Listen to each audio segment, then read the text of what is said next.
برادران ملت اسلامی، السلام علیکم ورحمۃ اللہ وبرکاتہ۔ الحمد للہ الحمد للہ الحنان المنان الذي خلق الانسان وعلمه البیان، والصلاة والسلام على رسوله سید الانس والجان وعلى آلہ واصحابہ ذوی الخیر والاحسان، اما بعد فاعوذ باللہ من الشیطان الرجیم، بسم اللہ الرحمن الرحیم۔ وَأَمَّا بِنِعْمَةِ رَبِّكَ فَحَدِّثْ، صدق اللہ مولانا العظیم۔ بارگاہ رسالت معاذ صلی اللہ علیہ وسلم میں درود پاک کا ہدیہ پیش کریں۔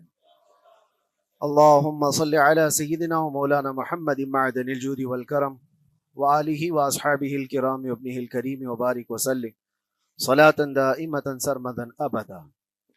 قرآن عظیم میں اللہ رب العزت ارشاد فرماتا ہے، وَقَلِيلٌ مِّنْ عِبَادِيَ الشَّكُورُ، میرے بندوں میں شکر کرنے والے بہت کم ہیں۔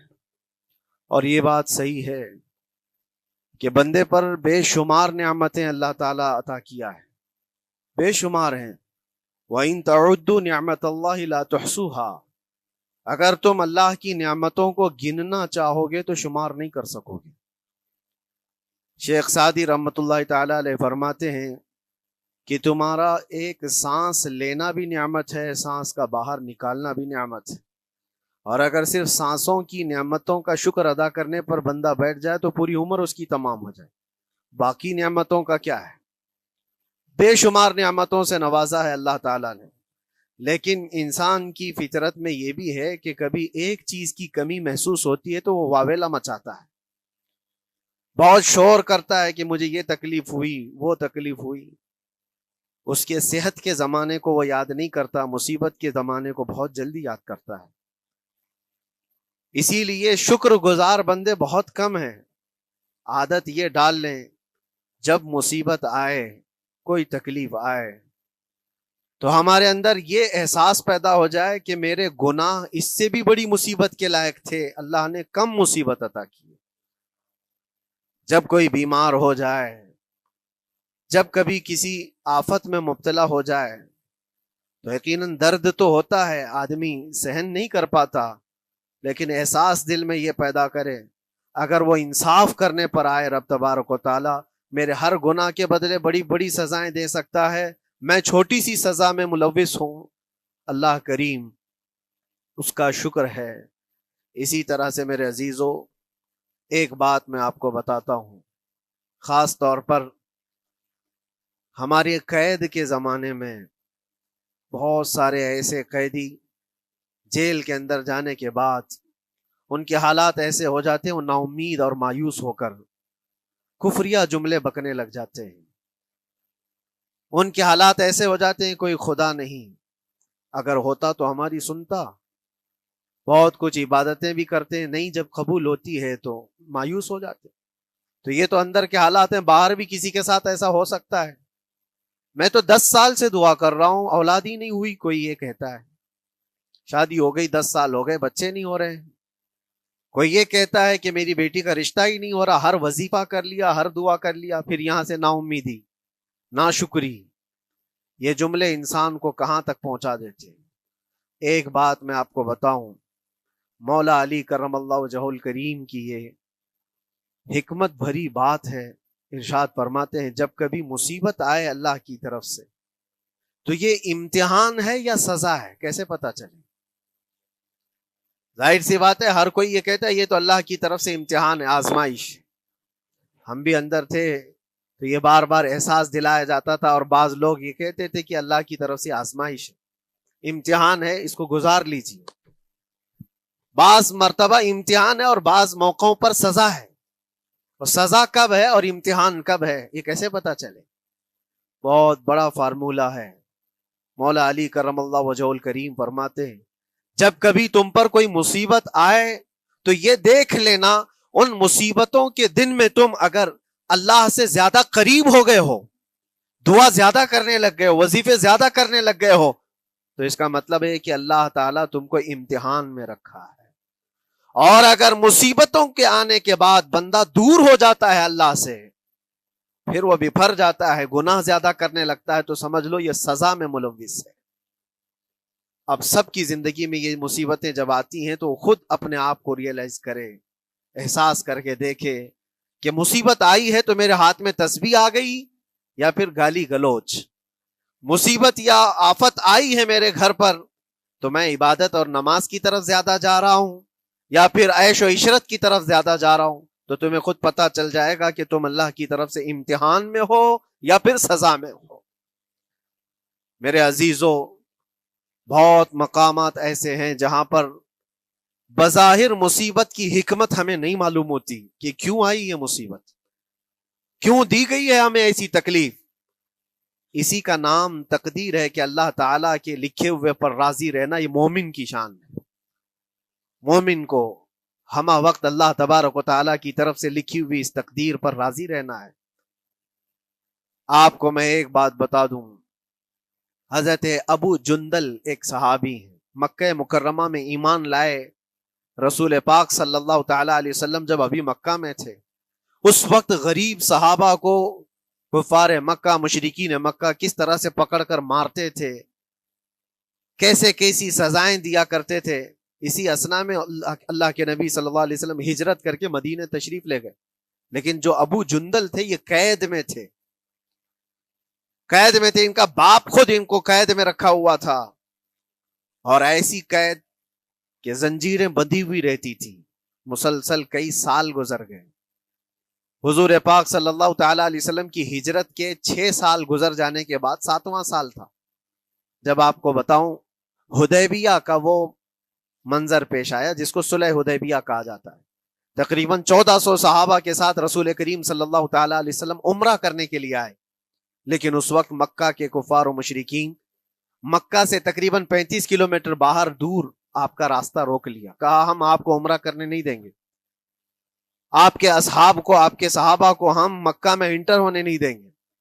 جنگ جیسی نوبت آ گئی تھی، لیکن حضور پاک صلی اللہ تعالی علیہ وسلم اور صحابہ احرام پہن کر کے عمرہ کرنے کے لیے آئے، تو پھر درمیانی راستہ یہ اختیار کیا گیا۔ حضور پاک صلی اللہ علیہ وسلم نے فرمایا کہ ہم صلح کر لیتے ہیں، کچھ ایگریمنٹ ہو جائے ہمارے اور تمہارے درمیان، جنگ نہیں کریں گے، آج سے جنگ بندی ہو جائے۔ تو کفار مکہ اس بات پر راضی ہوئے، اور اس کے بعد صلح، جس کو کہتے ہیں صلح حدیبیہ، یہ بہت مشہور ہے۔ صلح حدیبیہ ہوئی، اس میں سارے پوائنٹس جو لکھے گئے تھے ایگریمنٹ کے اندر وہ سب مکہ والوں کی حمایت میں زیادہ تھے، دبا کر کے انہوں نے صلح کی تھی اس طرح سے ان کے زوم کے مطابق، یعنی اگر کوئی مکہ سے بھاگ کر مدینے جائے تو انہوں نے ایگریمنٹ میں لکھایا تھا کہ آپ کو وہ شخص ہمیں واپس کرنا پڑے گا، اور اگر مدینے سے کوئی بھاگ کر ہمارے پاس آئے تو ہم اس کو اپنے پاس رکھیں گے، ہم باہر واپس نہیں بھیجیں گے۔ تمہارا کوئی آدمی ہمارے پاس آ گیا بھاگ کر کے، یا ہمارا ہی وہاں رہنے والا کوئی آدمی آ گیا آپ کی امان سے نکل کر کے، تو ہم اس کو اپنے پاس رکھیں گے۔ ایسی بہت ساری شرطیں تھیں، میں کیوں کہہ رہا ہوں یہ بات سن لیجیے۔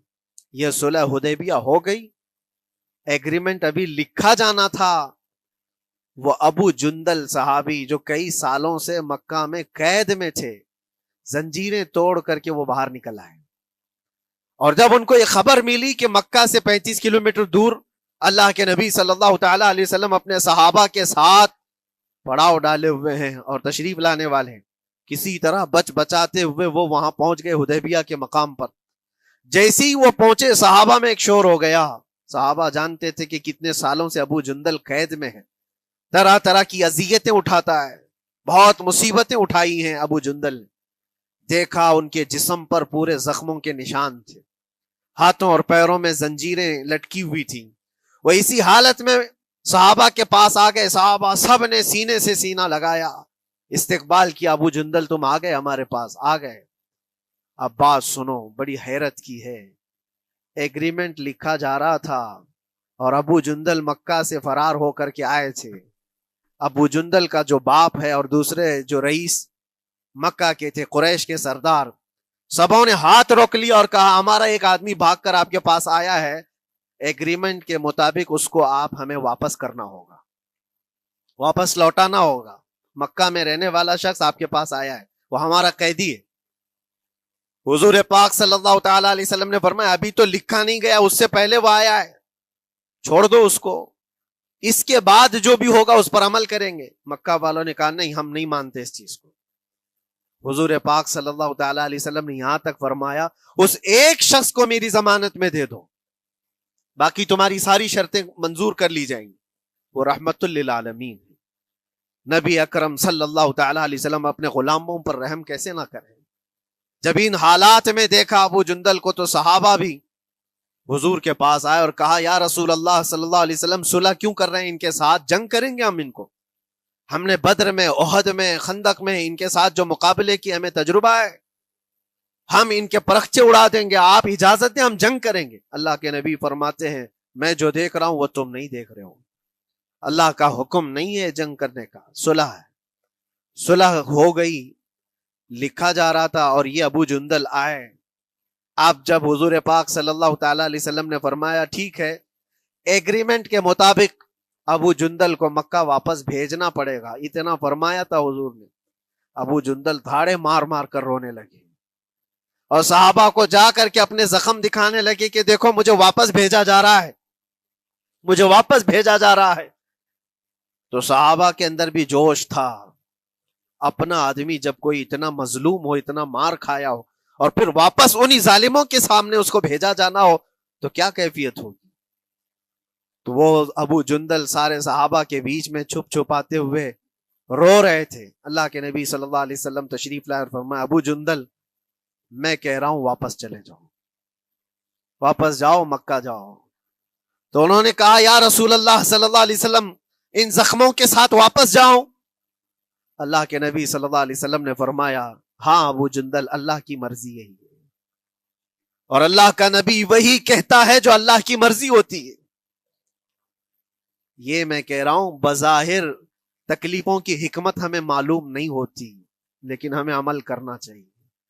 نبی پاک صلی اللہ تعالی علیہ وسلم کا جب حکم ہوا، ابو جندل انہی زنجیروں کے ساتھ ان کے باپ کے حوالے کر دیے گئے، وہ گھسیٹتے ہوئے لے جا رہا تھا، گھسیٹتے ہوئے واپس انہی قیدیوں کی طرح لے جا رہا تھا۔ سب کی آنکھوں میں آنسو تھے، لیکن حکمت الہی کیا ہے یہ کون جانتا ہے؟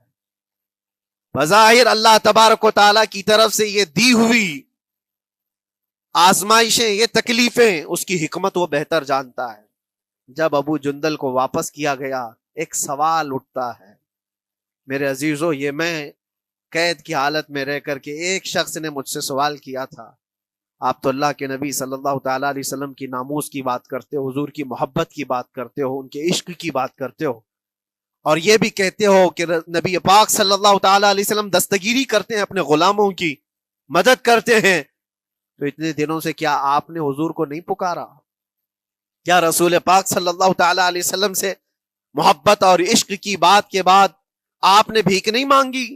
اس وقت یہ واقعہ یاد آیا، میں تو ابو جندل کے پاؤں کے ناخن کی مٹی کے برابر بھی نہیں، وہ صحابی رسول تقریباً ان کے متعلق کہا گیا ہے 6 سے 8 سال تک وہ ان کی قید میں رہے، تو کیا رسول پاک صلی اللہ علیہ وسلم کو خبر نہیں تھی؟ خبر تھی، لیکن ہوتا ایسا ہے کہ جو جتنی محبت کرتا ہے اتنے ہی امتحانوں سے گزارا بھی جاتا ہے، اس کو امتحان دینے پڑتے ہیں۔ اسی لیے بار بار میں یہ بات کہتا ہوں، حضور پاک صلی اللہ تعالی علیہ وسلم کی ناموس کی بات کرنا، عظمت رسالت کی بات کرنا، یہ حلوے پراٹھے کھانے کا نام نہیں ہے، یہ شہادت گہے الفت میں ہے قدم رکھنا۔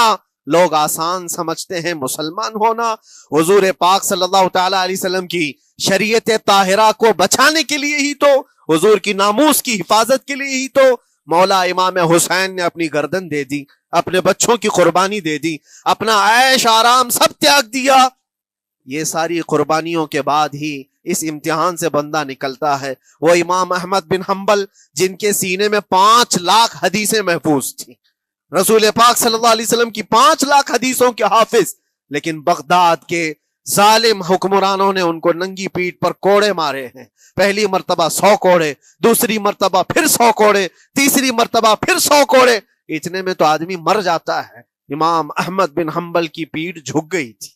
میرے عزیزو، یہی ہے جس کو ہم کہہ رہے ہیں شہادت گہے الفت میں ہے قدم رکھنا۔ اگر تم سچا ایمان رکھتے ہو تو پھر آزمائش بھی ہوگی، اللہ کریم قرآن میں فرماتا ہے فَلَيَعْلَمَنَّ اللَّهُ الَّذِينَ صَدَقُوا وَلَيَعْلَمَنَّ الْكَاذِبِينَ، اللہ تبارک و تعالیٰ ضرور آزمائے گا سچا کون ہے اور جھوٹا کون ہے۔ مصیبتیں آئیں گی، آندھیاں آئیں گی، لیکن جمے رہو، ڈٹے رہو، اللہ رب العزت سے کبھی بھی اپنا رشتہ نہ توڑو، اور جو تمہارے اندر ایمان ہے، توکل اور یقین ہے، ذرا برابر بھی فرق آنے نہ پائے۔ آج نہیں قبول ہوئی کل ہوگی، کل نہیں قبول ہوئی پرسوں ہوگی، کبھی نہ کبھی تو دعا قبول ہوگی۔ دنیا داروں کے دروازے کھٹکھٹاتے ہیں تو ایک نہ ایک دن دروازہ کھلتا ہے، وہ ارحم الراحمین ہے، وہ ارحم الراحمین ہے، دروازے کھولتا ہے، لیکن وہ بہتر جانتا ہے کس وقت دروازہ کھلنا چاہیے۔ ہم اپنی مرضی کے مطابق رب کو نہیں چلا سکتے، مولا تعالیٰ جیسا چاہے ہمیں ویسا چلنا چاہیے۔ ایک بات اور میں بتا دوں سید، یہ تو دوسرے لوگوں کی بات ہے جس میں ہمارے قصور ہیں، ہمارے جرم ہیں، ہمارے گناہ ہیں، جس کی وجہ سے مصیبتیں آئیں گی، لیکن اللہ کے نبی کا کوئی گناہ نہیں ہوتا۔ جو نبی ہوتے ہیں وہ معصوم ہوتے ہیں۔ سیدنا یوسف علیہ الصلوۃ والتسلیم اللہ کے نبی، اللہ کے نبی ابراہیم علیہ السلام کے بیٹے اسحاق علیہ السلام، اسحاق علیہ السلام کے بیٹے یعقوب علیہ السلام، یعقوب علیہ السلام کے بیٹے یوسف علیہ السلام، جن کی نسل میں انبیاء کرام، جو پورا خاندان نبوت کا ہے، وہ یوسف علیہ السلام کن کن مقامات سے گزارے گئے۔ پہلے بھائیوں نے کنویں میں پھینک دیا، اور اس کے بعد اس زہریلے کنویں سے وہ نکالے گئے۔ جنگل میں کوئی نہیں تھا جب ان کے بھائیوں نے کنویں میں پھینکا تھا۔ اس وقت ایک قافلہ جا رہا تھا، انہوں نے ڈول ڈال کر کے نکال لیا اور پھر لے کر کے گئے۔ یہاں سے کنویں سے تو نکالے، لیکن آگے کی زندگی کیا ہے؟ مصر کے بازار میں لے جا کر قافلے والوں نے بیچ دیا۔ یوسف علیہ السلام پھر خریدے گئے، کس کے ہاں؟ عزیز مصر، بادشاہ مصر کے گھر میں، اور وہاں پر زلیخا آپ پر فدا ہوئی، پھر آپ پر الزام بھی لگایا گیا، اور اس الزام کی بنیاد پر آپ کو جیل بھیجا گیا۔ اللہ کے نبی کے دامن پر پیوند تو ہو سکتا ہے، دھبا نہیں ہوتا۔ کسی گناہ کا تصور بھی وہ نہیں کرتے، وہ معصوم ہوتے ہیں، لیکن بغیر کسی قصور کے، بغیر کسی جرم کے آپ کو جیل بھیجا گیا۔ یوسف علیہ الصلوۃ والتسلیم جیل جب گئے، وہ نبی ہو کر کے، اور اس کے بعد دن کٹتے رہے۔ دن کیسے؟ ہفتے، ہفتے کیا مہینے، مہینے کیا سال۔ یوسف علیہ الصلوۃ والتسلیم کے 7 سال گزر گئے۔ جب کبھی کسی انوسنٹ کو، بے قصور آدمی کو تکلیف دی جاتی ہے تو اس کو احساس زیادہ ہوتا ہے، اور جرم کی وجہ سے جب کوئی تکلیف میں آتا ہے تو کمپرومائز کر لیتا ہے، میں ایسا غلطی کیا تھا، مجھے یہ جھیلنا پڑ رہا ہے۔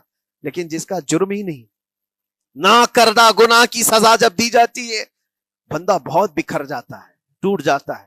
لیکن وہ اللہ کے نبی تھے، توکل کیسا تھا، یقین کیسا تھا، صبر کے ساتھ نکالے۔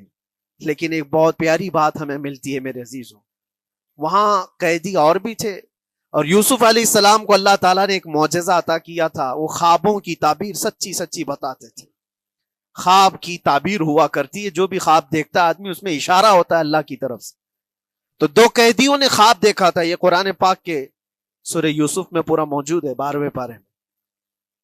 2 قیدیوں نے خواب دیکھا، اپنا اپنا خواب انہوں نے بیان کیا یوسف علیہ السلام کو۔ ایک قیدی نے دیکھا کہ وہ سر پر روٹیاں رکھ کر کے لے جا رہا ہے اور پرندے نوچ نوچ کر کھا رہے ہیں۔ دوسرے نے دیکھا کہ وہ انگوروں کو نچوڑ کر کے اس کے رس پی رہا ہے۔ تو انہوں نے بتایا یوسف علیہ السلام کے پاس، ایسا ایسا ہم نے خواب دیکھا ہے، اس کی تعبیر کیا ہو سکتی ہے؟ سیدنا یوسف علیہ السلام فرماتے ہیں، میں دونوں کے خواب کی تعبیر بتاؤں گا، لیکن اس میں سے ایک بندہ، اس سے آپ نے کہا تو وعدہ کر کے میرا بھی کام کرے گا، میرا بھی ایک کام ہے تو کرے گا۔ 7 سال گزر گئے تھے، جو بادشاہ مصر تھا وہ بھی بدل چکا تھا، جس نے قید میں ڈالا تھا وہ ختم ہو گیا، دوسرا آیا، تیسرا آیا، جو بھی آیا، لیکن حکومت بدلی ہوئی تھی۔ تو خواب کی تعبیر بتانے سے پہلے ایک قیدی سے یوسف علیہ السلام نے کہا کہ میرا کام تو کرے گا؟ اس نے کہا ہاں، آپ جو کہیں گے میں کروں گا۔ تو سنو، تعبیر یہ ہے، جس کے سر پر روٹیاں رکھی ہوئی اور کوے کھا رہے تھے یا پرندے کھا رہے تھے، اس کی تعبیر یہ ہے کہ عنقریب تجھ کو موت کی سزا سنائی جائے گی۔ وہ غمگین تھا، دوسرے سے کہا تو انگور کے رس نچوڑ کر پی رہا تھا، تیرے خواب کی تعبیر یہ ہے کہ عنقریب تجھ کو رہا کر دیا جائے گا۔ تو آزاد ہوگا، اور تجھ سے ہی میرا کام یہ ہے کہ آزاد ہو کر جائے گا تو تو موجودہ وقت کے جو بادشاہ ہے، شاید اس کی فوج میں شامل ہو جائے یا اس کے سپاہیوں میں یا وزیروں میں، تو میری یہ بات اس تک پہنچا دینا، پچھلے 7 سالوں سے بے گناہ بے قصور ایک قیدی اندر ہے، اس کو آزاد کر دیا جائے، اس کو آزاد کر دیا جائے۔ اس نے کہا بالکل، اگر میں چھوٹا تو آپ کا ایک کام ضرور کروں گا۔ سنیے بات، چند دن نہیں گزرے تھے کہ اس ایک قیدی کو موت کی سزا ہو گئی، اس کو موت کی سزا سنائی گئی اور پھانسی ہو گئی۔ دوسرا یہ جو قیدی جس کو آپ نے رہائی کی خوشخبری دی تھی، اس کی بھی رہائی کی خوشخبری آ گئی، وہ آزاد ہو گیا۔ لیکن قرآن پاک میں ہے، آزاد ہو کر جب جاتا ہے آدمی تو پچھلا بھول جاتا ہے۔ اکثر ایسا ہی ہوتا ہے، کیا جیل کے دوست کون تھے کیا تھے کچھ پتا نہیں، اور آدمی تو یہ سوچتا ہے دوبارہ کبھی ادھر کے دروازے کو بھی نہ دیکھو۔ آیا اور بھول گیا، یوسف علیہ السلام نے جو کام دیا تھا وہ بھول گیا، یہاں تک کہ قرآن میں اللہ فرماتا کئی سال گزر گئے، 1-2 دن نہیں، سالوں گزر گئے، اور وہ بادشاہ کی فوج میں شامل تھا یا بادشاہ کے مصاحبین میں شامل تھا، قریبی لوگوں میں۔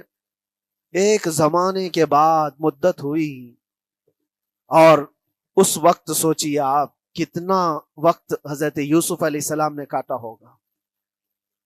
ایک دن آپ بے اختیار رو پڑے اللہ کی بارگاہ میں۔ یہ میں آپ کو بتا رہا ہوں، کبھی کبھار انسانی فطرت کا تقاضا ہے، اللہ تبارک و تعالیٰ کی بارگاہ میں رو پڑے اور کہا اے رب العالمین، اے ارحم الراحمین، یہ دن کب ختم ہوں گے؟ یہ جس طرح سے مجھے جیل کی سلاخوں کے پیچھے بند کیا گیا ہے، ان مصیبتوں سے کب آزادی ہوگی میرے مولا یا ارحم الراحمین؟ جواب رب تعالیٰ کی طرف سے آیا، یہ ہمارے اور آپ کی بات نہیں ہے، یہ اللہ کے نبی کی بات ہے۔ اب سنو، یوسف علیہ السلام کو جواب آیا، اے یوسف، جب تجھے جیل سے نکلنا ہی تھا، تجھے باہر جانا ہی تھا، تو دنیا کے بادشاہ کے پاس سامنے کیوں ریکویسٹ رکھا، میرے سامنے رکھ دیا ہوتا۔ اللہ اکبر، یہ توکل کا اعلیٰ درجہ ہے۔ اتنی مصیبتوں کے بعد بھی تم نے اس سپاہی کو کیوں اپنا قاصد بنا کر بادشاہ کے سامنے بھیجا کہ میری آزادی ہو جائے؟